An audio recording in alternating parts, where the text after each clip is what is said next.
What's up, guys? Orca's here, and today we have a special video. First, I want to say happy birthday to George Lucas, the man who is responsible for creating Star Wars and responsible for creating basically the best Star Wars we've gotten. I know that Disney has had their fair share of good projects, and which of them we will talk about, which you probably see in this video, but George Lucas, obviously, in my opinion, has created the best Star Wars we've ever seen. Obviously, the original trilogy, Revenge of the Sith, and the Clone Wars, just amazing stuff. And plus, he was still in charge of Lucasfilm when they were making all those great games like, what do you call it? The Force Unleashed. I don't know why I blanked on the name there, but yeah, The Force Unleashed. The first game is probably my favorite Star Wars video game. I mean, Disney has created the Jedi Fallen Order games, which are probably pretty close to Force Unleashed in terms of how good they are. But I would say, George has been involved. He has made some of the best Star Wars and always will probably have the best Star Wars creations ever. But that's not what this video is about, although I probably could make a video about that. But my video is going to be about the Bad Batch show review. Yes, I'm finally getting to it. I'm going to review the whole show and tell you my thoughts about it. And you guys may or may not know this, but I consider the Bad Batch kind of the last thing Disney has that George Lucas worked on. I mean, I'm pretty sure it was George's idea to make the Bad Batch into a show, if I'm not mistaken. And again, before he left, the Bad Batch actually was a deleted arc that they were going to make. But since George sold Disney, they canceled the Bad Batch arc. And there was actually going to be two Bad Batch arcs. One where they meet the Bad Batch, and then another arc where they are on Kashyyyk and Yoda is with them, because that was going to explain how Yoda has good relations with the Wookiees, as he says in Revenge of the Sith. So Yoda was going to go to Kashyyyk, the Bad Batch were going to be there, and they were going to be on like some sort of mission and stuff like that, helping the Wookiees. So again, George was highly involved with the creation of the Bad Batch, as he was for all the rest of the deleted Clone Wars arcs, like the Utapau Crystal Crisis arc, the Dark Disciple, Son of Dathomir. I mean, he was involved with all of that, just as he was with all the rest of the Clone Wars. So again, like I said, the Bad Batch is kind of his last creation that was pawned off to Disney. So in a way, this show is kind of like seeing George's final farewell. I mean, these were like the final characters' stories that he had in mind and somewhat created. So again, it's kind of a sad note to leave off on. I mean, the Bad Batch is done. We're probably going to see them again in future content, but this is like the last show where they're basically going to be the main characters of their own show, I feel. So again, kind of sad to leave off on. But anyway, what did I think of the Bad Batch as a whole? And I'll admit, I did look through the category of episodes just to remind myself like what all we've seen. And yeah, I think at first I was a little bit too harsh on the show. I remember I gave Bad Batch Season 1 a fairly low rating, but I think that's because I didn't really have my grading system completely figured out. I mean, back when the Bad Batch Season 1 first came out, I gave it like a 6.8 out of 10, which now, based on my grading scale, would be like a C-. And I definitely don't think the Bad Batch Season 1 deserves a C-. I mean, it's way better than most other shows we've gotten, like Kenobi and Book of Boba Fett. I mean, it's definitely way better than those two shows for sure. So I would have to upgrade that. And I think I would give Bad Batch Season 1 probably around a 7 point. It's definitely in the B tier range for episodes or for season rating. It's definitely in the B tier. I would probably give it like a 7.6 or a 7.7 out of 10. There's a lot of good stuff that happens in season one. First, you have the first episode, which, my gosh, what an introduction. I mean, you get the Bad Batch, you get Depa Billaba and Kanan Jarrus on some backwater planet. I don't remember what it's called, but it's like one of the final battles in the Clone Wars, and we see Depa Billaba, Kanan Jarrus, and the Bad Batch come in to save the day. But things go south. I mean, obviously, we see Order 66. Spoilers, by the way, if you haven't watched The Bad Batch. But we see Order 66 happen. We see Captain Gray. I'm pretty sure it's not Commander Gray. I'm pretty sure it's Captain Gray. They did a lot of, what's the word? I can't remember the word, but you know how they change things up where like a comic says one thing, but then you go into the show and do another thing. They kind of do that retcon. That's the word I'm looking for. They do a little retcon with Captain Gray, Depa Billaba, and Kanan Jarrus. I think it was still a good scene. We unfortunately see Depa Billaba get gunned down. We don't see it, but we hear her die off screen, and that really affects Kanan. We get to see like Kanan's personal bias of the clones. Like he literally watched his master get gunned down by clones, and then Crosshair obviously for some reason is affected by Order 66, but the rest of the Bad Batch isn't. They're kind of confused as to what's going on, but Crosshair starts shooting at Kanan, so we see how Kanan obviously is definitely scarred by the clones, and we see how he is the way he is in Rebels. So that was a really cool detail. But again, it was a really cool transition from, you know, the Republic to the Empire. And this was very much, in terms of everything, this was very much a story of how the Bad Batch is going to work when everything around them changes. Like, they're used to being soldiers for the Republic, but now this is the Empire. And apparently the Empire is supposed to be like the same thing as the Republic, but it's so much different. And the Bad Batch is like, well, this isn't what we were fighting for. Like, why are we targeting like innocent civilians and insurgents? Like, why should we just gun down these people in cold blood? And this is in season one. And obviously we kind of see Crosshair kind of disagreeing with them. I'm still not entirely sure what was the deal with Crosshair. Like, for the first season, like, was he affected by his inhibitor chip, or was he just a good soldier following orders? I can't really wrap my head around that. I think at first he was just being affected by his inhibitor chip, but after there was like enhancements and he got it removed, he was still loyal to the Empire because that's what he thought was the right thing to do. So I'm pretty sure that's kind of what it was. But anyway, again, it was really cool to see how they adapted to the Empire and stuff, and they were very much against it, except for Crosshair from the start. And then we also meet Omega, or Omega, as some people like to call her. And a lot of people think she was really annoying. I kind of agree with that, but at the same time, I don't think she was a bad character at all. It's not.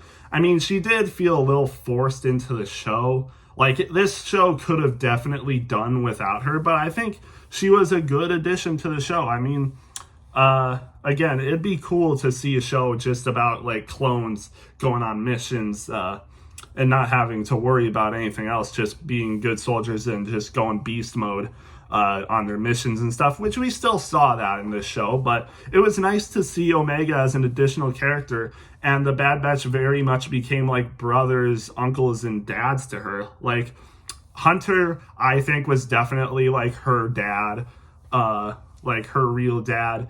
Echo was kind of like an uncle to her, like especially towards season 2, where like he kind of like disappears. He's not like a complete part of the Bad Batch anymore. He's like with Captain Rex now, so Echo's kind of like her uncle that visits her every once in a while. That's kind of cool to see. Crosshair was definitely very much like an older brother figure to her. Same with Wrecker. He was very much an older brother figure. And then Tech, I think he was kind of a mix between a father and a brother. Like, he taught her very valuable stuff. Like, he was very much keeping her on track with things, helping her learn, helping her train and stuff, protecting her. But he was also very much like a brother, especially in season 2, where it's like, I don't understand like why you're so upset about all this and everything. When Echo left and we kind of had that moment with Tech and Omega in the cave where he's like, I may not express my emotions and feelings as others, but that doesn't mean I feel any less. And again, that was one of my favorite Tech moments for sure. And unfortunately, spoilers, we see him die in the finale. And I remember people were like, oh, it's okay, he's going to return. He's got to be like one of these clone assassins. They definitely did something to him. But I was just there like, I don't think they would do that. I mean, it would ruin the sacrifice. And sure enough, I was right. I mean, Tech didn't return. And I feel like the Bad Batch creators were trying to do a decent job at like keeping the viewers on edge. Like, oh my gosh, is he actually returning? Is this clone assassin actually him? What's the Empire doing? And it didn't turn out that way, but I kind of had a feeling that's what they were doing. Being a Star Wars fan for many years kind of helps you with guessing stuff like that. I knew they weren't going to do that, but again, I thought the Tech stuff was amazing. Tech became one of my favorite clones in the Bad Batch for sure. I would have put him up ahead of all the other Bad Batch members besides maybe Crosshair and maybe Echo. I do think Echo was a little bit underutilized for the first couple seasons at least. Definitely the first season, but he did a little better in season 2, just not as good. And that's why I would say I probably think Hunter, Crosshair, and Tech were probably better clone characters than Echo was in the show. That doesn't mean I like them more than Echo, because I love Echo in the Clone Wars, and he's still really good in the Bad Batch, and I really like his story and everything he's been through, and like just his background history and stuff, especially with people like Rex and Fives. I still like Echo as a clone. He's still one of my favorites, definitely top 10, but again, I just think he was a little bit misplaced in this show. I don't think he ever should have really been with the Bad Batch to begin with anyway, but I can see why they did it. I just think there could have been a better job done with Echo. And I've been saying a lot of positives. That's like one of the negatives I've had. But one of the other negatives I would have is that a lot of episodes of this show just weren't really it for me. I mean, there was an episode in season 2 where they went with like Fee to do like a weird treasure hunt. And it just felt like really out of place. There was some episodes in season 1 that felt very much the same, where they're just going on random side missions and it doesn't really have anything to do with their struggles with the Empire and stuff. There's just some episodes like that really weren't it for me, and that's why the show gets like a mid to low B tier rating as a whole.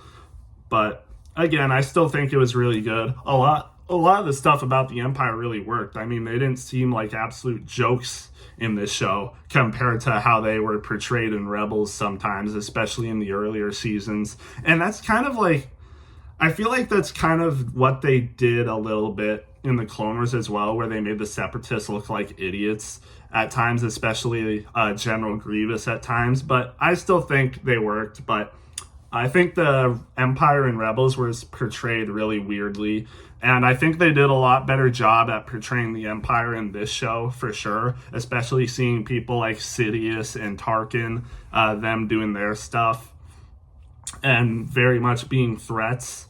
You can see how they're working through the Empire and how it's literally impossible to take them down, and especially even do just like simple missions against them. I mean, getting to Tantus felt like one of the most impossible things ever to do. I mean, it took a whole season to do that. So, again, it was really interesting to watch the Empire and how they worked, the transition from the Republic to Empire, like I said.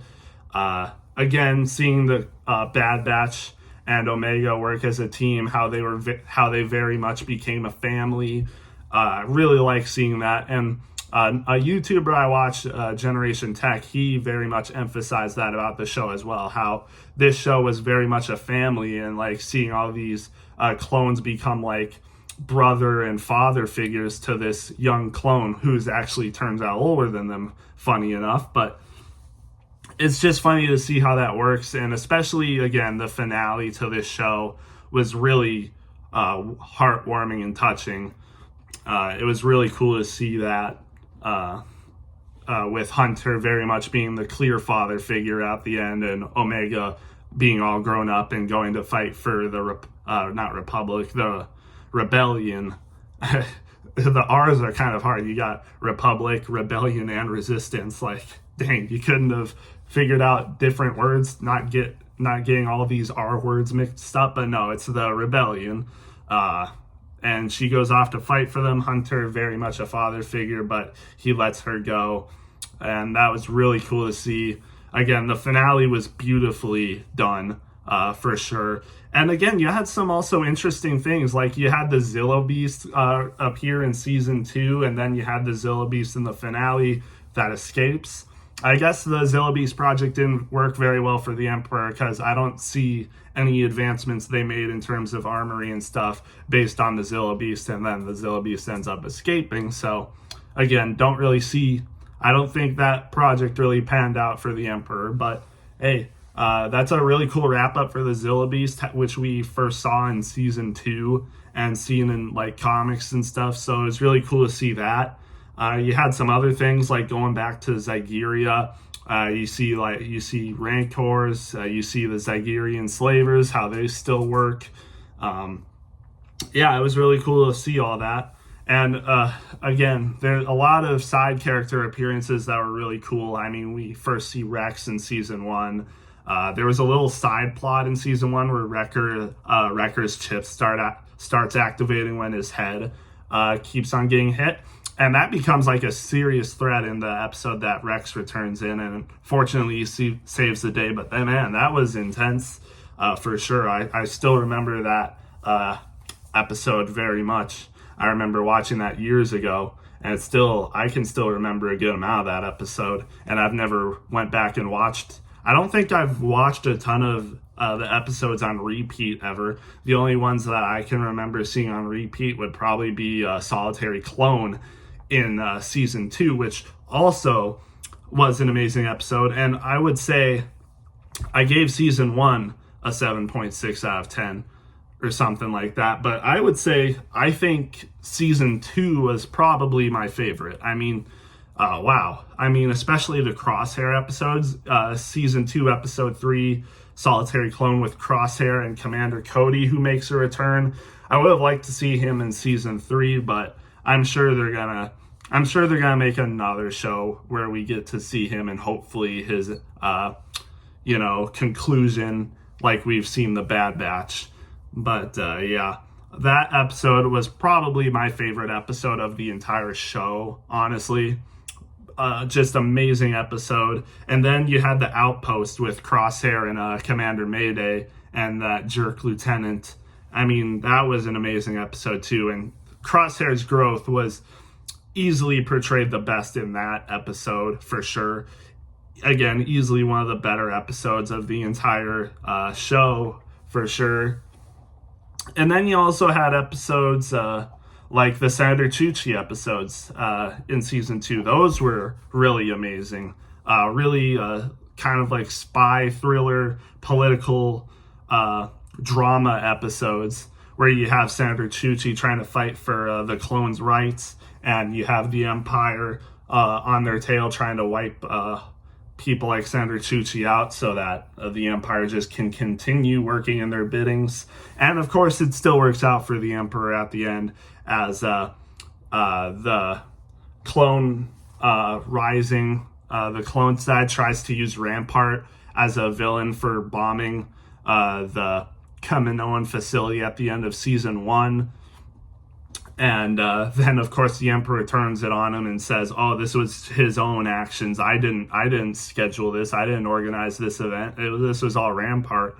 And then they arrest him. So then, friggin' the Emperor makes it like, "Oh wow, the clones were so obedient to following this one man's orders to destroy their own home. This gives me pause for concern. If they're just willing to follow any order, even if it's bad, why should we help them? Why should they continue?" And it's like, oh, of course you did that. But yeah, those were great episodes too. And then we get into season 3, which has some good episodes as well. The Rex and Wolf episodes, which we see Wolf more prevalent at the back half of that two-parter. It was still a really good two-part arc. Even the first part of it, I thought that was really cool to see. We see the one senator, separatist senator from season 1, who the Bad Batch have to rescue, and I remember Echo being very salty about that. But it's like the remnants of the Republic that broke off from the Empire and the Separatists are very much on the same side now. So it's like you kind of have to work together now because you're both fighting for the same thing now. It's not how it once was back in the war when you were fighting each other. But again, that was really cool to see a Republic senator and a Separatist senator coming to meet in terms of how to organize a rebellion. And then we see all that stuff with Rex coming in, clone assassins trying to hunt Omega down and the rest. And yeah, those were really good episodes. I will give a shout out. I forgot about this in season 1. Some of my favorite episodes in season 1 were definitely the Cad Bane episode. I think it was Reunion, the episode was, where Crosshair is very much the main villain in that episode. And he almost, captures the Bad Batch, but they escape. But when Omega and Hunter are trying to find a ship, Cad Bane is there to steal her because there's bounties on Omega by the Kaminoans to get her back, of course. And Cad Bane is very much one of the main bounty hunters after her.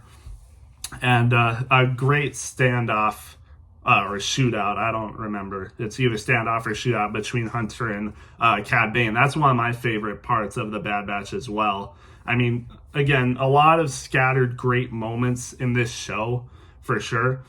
I think there was some things, again, they could have done better. I think the show is very much serious, but again, there was just a lot of episodes that didn't really feel like they mattered all that much. But they had some little things in it that made it matter. But again, episodes like the Fee episode where they go on a freaking treasure hunt, that just really didn't matter at all, I think. And then there was just some other episodes in season 1 that didn't really feel like they mattered all that much. But that's just how it goes. Fennec was also a big part in this show. Had a lot of screen time in season 1, and then a lot more, or not a lot more, but more in season 3, where we see her kind of lead the Hunter and Wrecker on a mission to get a bounty hunter, which she can give them information. And that's also what this show is a lot about. It was just about the Bad Batch doing a lot of side missions for information, to get more information, to get the main information. It was a lot like that, especially in season 3. I feel like some parts of this story just dragged on a little too much, where they could have gotten stuff done in one episode or even half of an episode. It just feels like they dragged stuff on a little too much, and that's also one of my main problems with the show. But again, I think there was a lot of good moments in this show. I do think season 3 could have done a little bit better, and I would say season 3 is probably around the same level as a season 1 in terms of how good it was. The finale was amazing, but the rest of the season, it was about the same as season 1, possibly even worse at some point. So because of that, I think I would put season 3 on the same level as season 1, so around a 7.6, 7.5 out of 10. But again, like I said, I think season 2 was definitely where they hit their stride the best. I'd give season 2 an 8 out of 10, to be honest. It's on the same level as Ahsoka, that show. I think they did a lot of good things. Even the filler episodes, besides 1 or 2, actually felt like they still mattered in some sort of way. After the episode where Echo leaves the Bad Batch to join Rex, Omega's very much kind of distraught by it, and Tech's kind of over it and doesn't see why she's so emotional over it.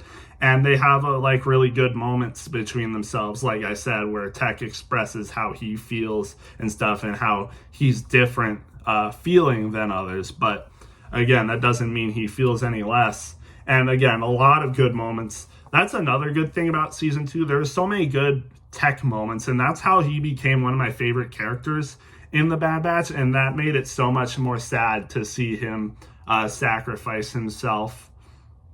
Very much emotional. And you see that continued in season 3 as well, where a lot of stuff is revolved around Tech. Crosshair's return to the Bad Batch, very much influenced by his decisions that he made and the decisions the Bad Batch made, and how that kind of involved Tech getting killed. But they work it out. They get back together and things work out between them. But Tech's legacy will always be remembered by them, and they will never be forgotten. I've already talked about the finale a lot for the finale of the Bad Batch, but again, probably also another one of the best episodes in the show, top 5 for sure. Again, this show was really good. It actually felt like a connected piece of Star Wars, unlike other shows, but again, it just felt really connected. And really, we haven't seen a show like this since Rebels, where we have multi-seasons with multiple episodes, unlike the live action shows that are like 40-minute episodes, which only have where we only have like 6 to 8 episodes in a season, and then it takes like years for them to get out another season, or if any at all. Like, we still haven't gotten any announcements on the Book of Boba Fett or Obi-Wan Kenobi. Those might have just been limited one-season shows. And again, they just feel so disconnected. They don't feel complete. They don't feel whole. But the Bad Batch very much does feel whole. And that's what I like about it. I will say, I don't know if this show is on the same level as Rebels. I think they're like pretty close together, to be honest, but there's a lot of things that Rebels does, which is a lot better. I mean, the stuff with Ahsoka and Maul is really good, and especially things they do with the characters later in the seasons 3 and 4 are really good for Rebels. So I don't know if this show is quite on the same level as Rebels, but it's definitely close. And again, like I said, this show is definitely not close to the Clone Wars. Easily my favorite show in Star Wars. But, this show still deserves its place in Star Wars, and I will remember this show for a long time. And I will remember a lot of moments that I had with this show. It will become very much nostalgic for me, and it honestly was for a little bit. Like, Season 2 is very much nostalgic for me, even though it happened only about a year ago. But I just remember watching those shows, being up until 2 in the morning, only getting I remember going to sleep at 8 o'clock, waking up at 1:40 or something like that to watch every episode at 2 o'clock, and then going back to bed in my dorm, sleeping on the couch, and then waking up at 7 to get ready for my first class at 8. Just moments like that, it brings a lot of memories back. So I'm very thankful that this show was made. I really enjoyed it. I'd give it probably a B. So probably I'd give it a 7.8 to a 7.7 out of 10. Again, not quite an amazing show. Not like The Mandalorian, even, where I'd give The Mandalorian, especially seasons 1 and 2, definitely an A tier, high A tier possibly. But this show definitely still deserves its place in Star Wars, and I very much enjoyed it. It felt complete, it felt deserved, and it felt earned. Like, this show as a whole, it felt earned, and I'm very thankful for this show. And again, it really felt like this was George's last hurrah for Star Wars, especially these characters which he created and had a plan for. Again, I'm pretty sure he planned to have these characters put into a show, and that's what they did. So again, happy birthday to George. I hope George enjoyed the show. I'm not sure if he even watched it, but I hope that he's happy that they made this show. And again, I'm happy that they made this show. So this is kind of like a final goodbye to the Bad Batch, honestly. I won't be talking about them much anymore. A lot of my Star Wars content coming up will probably be focused on the Clone Wars and upcoming Star Wars stuff like the Acolyte, which will return which will air in early June. So I'll have breakdowns and reviews of every episode in the season. So yeah, this is kind of a goodbye to the Bad Batch. Again, great show, and I'm gonna miss it, but you know, we must move on as they would have wanted us to.